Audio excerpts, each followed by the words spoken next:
23장, 24장, 25장 발표를 시작하겠습니다. 먼저 23장은 두로와 시돈의 경고, 그리고 24장은 온 땅에 대한 심판, 그리고 25장은 하나님을 향한 찬양입니다. 이제 23장 두로와 시돈의 경고에 대해서 발표하겠습니다. 먼저 두로와 시돈의 지도를 보여드리면은 두로와 시돈은 지중해 연안 쪽에 위치해 있습니다.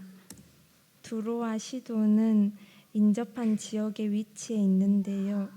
두로는 예루살렘 서북쪽 약 226km 지점, 시돈에서는 남쪽으로 약 40km 되는 곳에 소재해 있고, 그리고 시돈 상인들에 의해 부를 얻게 되었습니다.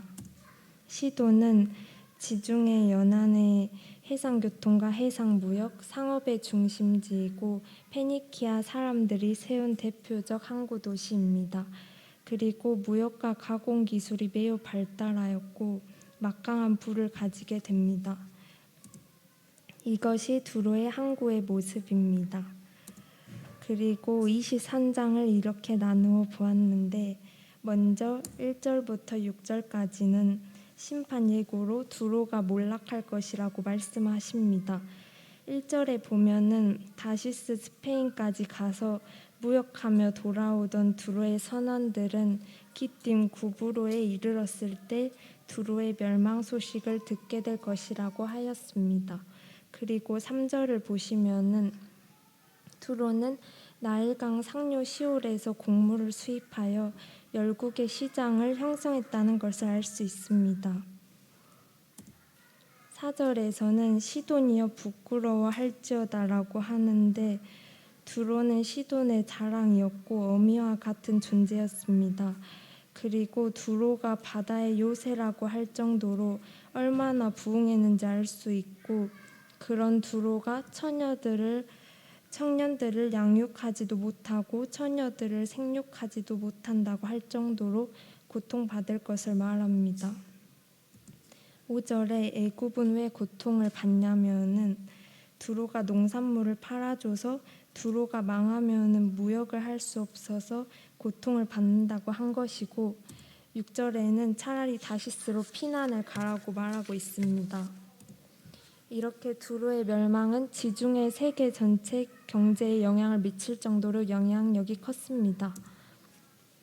7절, 8절은 죄를 고발로 보았고 두로의 멸망을 말해줍니다. 7절에 옛날에 건설된 너희의 희락의 성이라고 나와 있는데, 이것은 두로가 유구한 역사를 가지고 있고 희락의 성이라고 불리울 만큼 번영했다는 뜻입니다. 그리고 8절 면류관을 씌우던 자요, 그 상인들은 고관들이라고 한 것을 볼 때 모든 교역의 중심에 있었고 권력을 쥐고 있었고 국제사회에서 그들의 위상은 대단했다는 것을 알 수 있습니다. 그러면은 이렇게 전혀 망할 것을 예상할 수 없는 두로를 부와 영광의 성읍을 누가 재앙으로 몰아넣을 수 있는 것이냐면은 바로 여호와였습니다. 에스겔 28장을 보시면은 두로는 정말 교만했고 자신이 하나님인 채 했고 영광을 하나님께 돌리지 않았습니다. 그래서 하나님께서는 두로를 멸하십니다.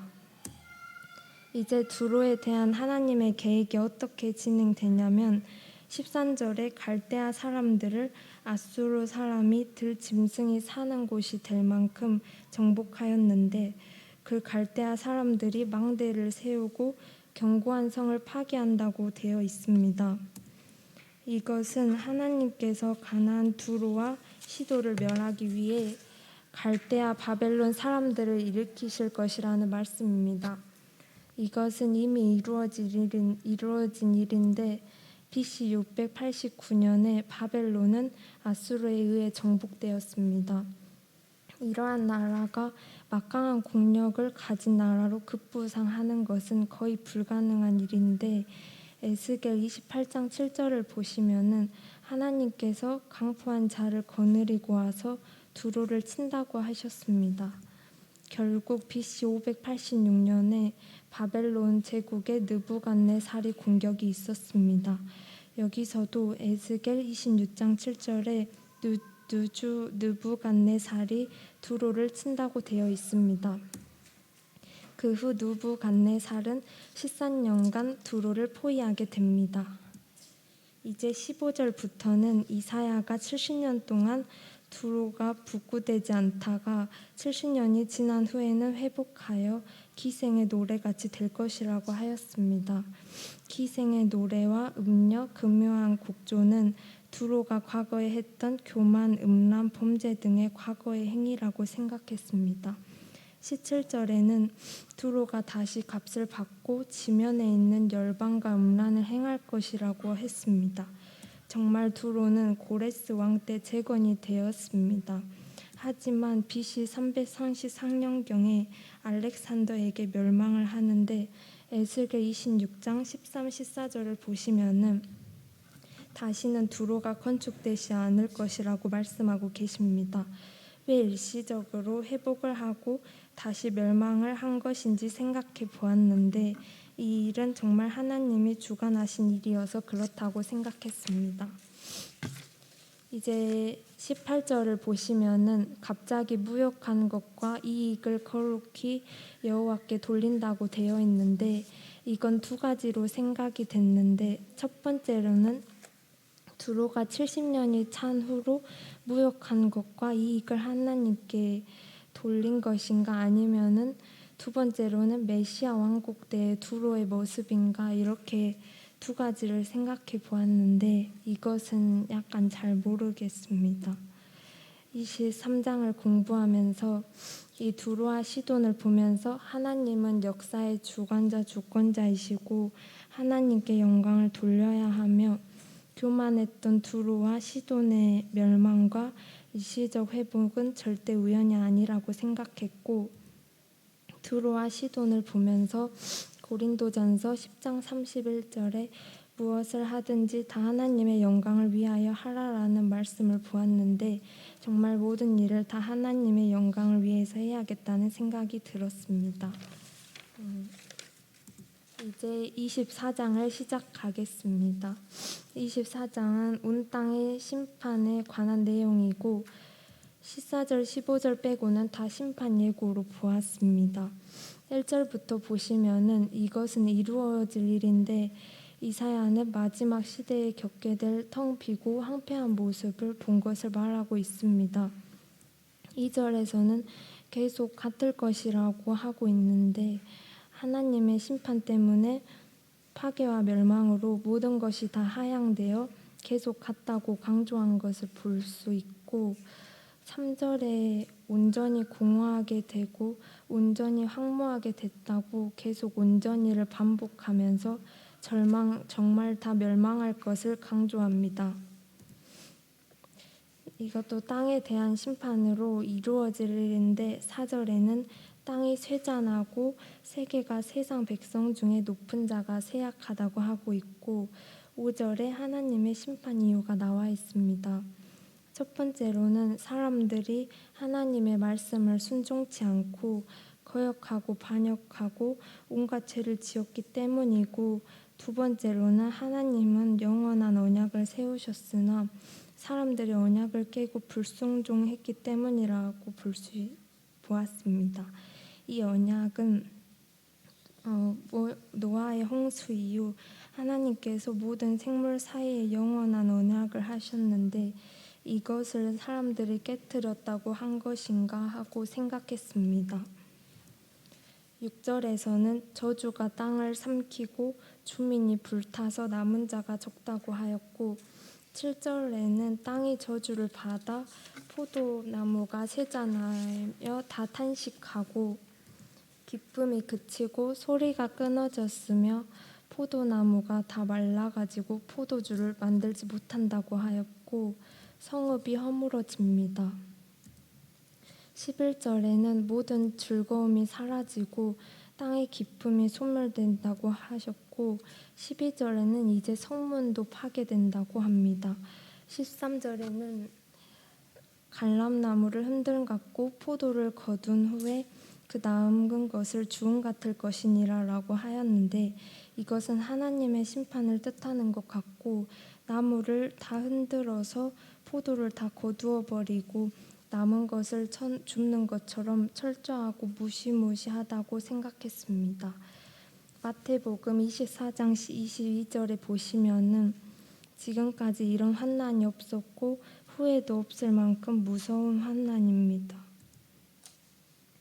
이제 14절부터는 갑자기 여호와께 영광을 드리고 찬양하는 사람들이 나오는데, 이것도 이루어질 일이고, 14절 무리는 하나님께로 돌아온 사람들인 것 같다고 계시록 19장 1절 2절에 무리가 하나님을 소리 높여 찬양하는 것을 보고 생각하였습니다. 그리고 그들은 여호와의 이름을 영화롭게 한다고 하였습니다. 근데 16절에 또 이제는 나는 세잔하였고 세잔하였으니 그리고 배신자들은 배신하고 크게 배신하였도다 라고 말하면서 두 번씩 말하면서 크게 강조를 합니다. 세잔하였다고 말한 이유는 이사야는 환난 이후에 올 영광을 보았긴 했지만 환난 때 그 땅의 폐허와 백성들의 고난을 내다보며 크게 고통스러워했기 때문입니다. 이제 17절부터는 심판날의 대환난이 나오는데, 두려움, 함정, 울무, 그리고 땅이 깨지고 깨지며 갈라지고 갈라지며 흔들리고 흔들리며 라면서 계속 강조를 하는데, 첫 번째로는 공포에 공포를 더해줄 대지진이라고 보았고, 두 번째로는 아무도 심판에서 벗어날 수 없음을 함정 울무를 통해 강조한다고 생각했습니다. 세 번째로는 배신이 난무한다는 것인가 하고 마태복음 24장 10절부터 12절을 보았는데, 서로 미워하고 거짓 선지자가 미혹해서 이것이 함정과 울무인가 라고 보았습니다. 21절부터는 높은 군대에 대한 심판이 있는데, 높은 군대는 에베소서 6장 12절에 어두움의 세상 주관자들, 하늘에 있는 악의 영을 말하는 것 같습니다. 그리고 이들은 최후의 심판날까지 옥에 갇힙니다.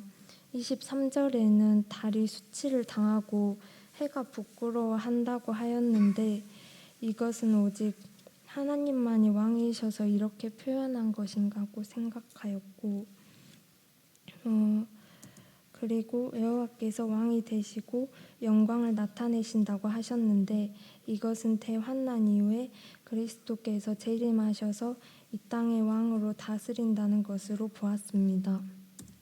24장을 보고 하나님께서는 하나님을 의뢰하는 자들에게는 은혜의 손을 펼칠 것이나 하나님의 뜻을 순종하기를 거부하는 교만한 자들에게는 심판의 손을 펼치실 것을 깨달았습니다.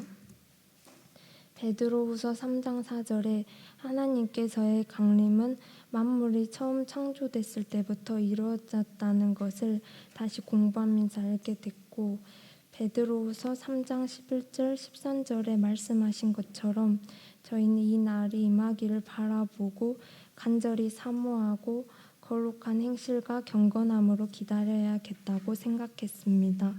그러면 25장은 애영 자매님이 발표하겠습니다.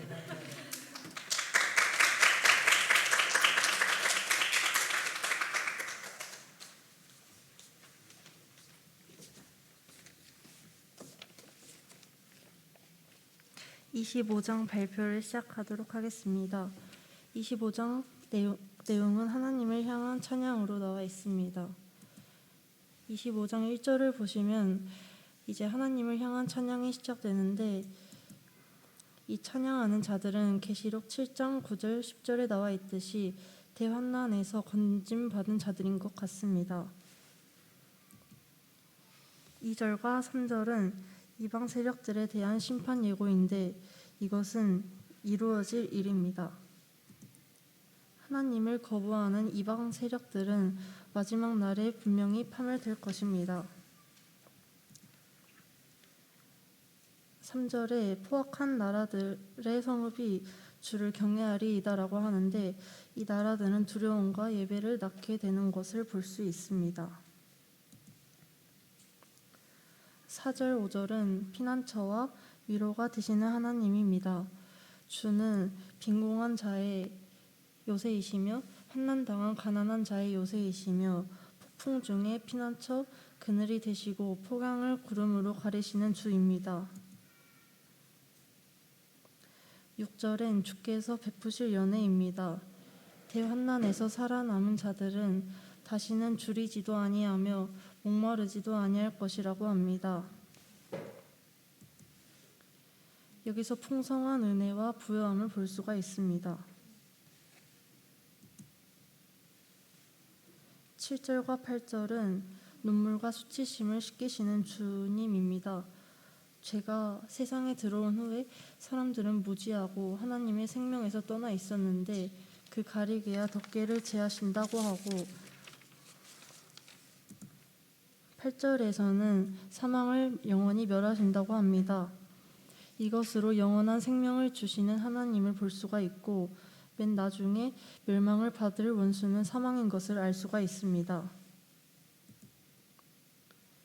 9절에 우리가 그를 기다렸으니 하고 2번 말하면서 강조를 하는데, 이를 보고 하나님은 행하심의 주체이시고 그들은 구원에 대한 하나님의 시간이 자신들의 기대와 다르다고 조바심을 내지 않고 끝까지 신뢰했다는 것으로 생각하였습니다.